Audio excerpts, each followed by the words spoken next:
د اطلاعات او کلتور وزارت له لوري ننګرهار کې ژورنالیستانو او د دولتي ادارو ویاندویانو ته د ظرفیت لوړونې یو ورځنی سیمینار ترسره شو. په دغه سیمینار کې د اطلاعات او کلتور وزارت د خبرونو او نشراتو معین وویل رسنۍ په یو هیواد او نظام کې ارزښتمن رول لري. په خبري رسنیو ته باید پر وخت معلومات ورکړل شي او د غراض خبريالان باید په خپل خبرو کې اسلامي، کلتوري، ځمکني بشپړتیا او ملي مصلحتونو ته ډیر پام وکړي. موږ تاسو په ټوله کې د اسلامي ارزښتونو ته پابند یو، ځکه د اسلامي ارزښتونو څخه یو شی خلاف هغه نه زه د اجازه لرم، نه رسنۍ لري او نه بل کوم کس لري. نو هغه که په رسنیو کې که په نورو برخو کې وي، موږ تاسو باید د هېواد د جغرافیې لحاظ او خیال وساتو. همدا ډول ملي مصطلحات په رسنیو کې ډېر مهم دي. هغه څه ونه کاروي چې هغه زموږ او ستاسو د ملي مصطلحاتو په خلاف باندې.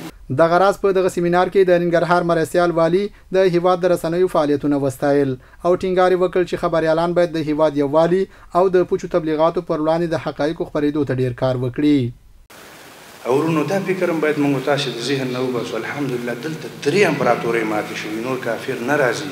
د سیسي به جوړې راته د سیسو ښکار به کېږو، خو که موږ تاسو یو موټی شو او د یو موټي ته موږ مثبت انعکاس ورکړو، نو انشاءالله زه دا په یقین او اطمینان درته وایم چې افغانستان به د نورو هیوادونو نه انشاءالله پیشرفته کوي او کم نه پاتې کېږي.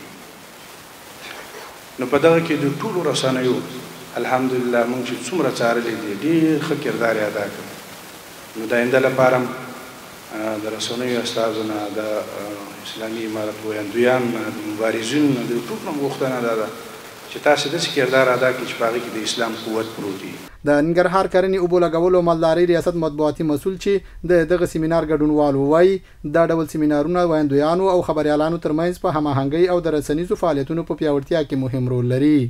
دا ډیر مهم او دغه وخت کې تقاضا و چې باید دغه پروګرام په لار واچول شي ترڅو د خبريالانو او د ویاندویانو ترمنځ کومه همغږي چې د لا پیاوړې شي او د کومو برخو کې چې نیمګړتیا وي د هغې په حل کې سره راټول شو، هغه ستونزې د نږدې نه حل کړو. نو دا ډیره مهمه وه. په دغه سیمینار کې د پوهنتون استادانو او علماو د اسلام له نظره په خبريالۍ رڼا واچوله او دغه مسلک څخه په شرعي طریقې استفاده عبادت یاد کړ.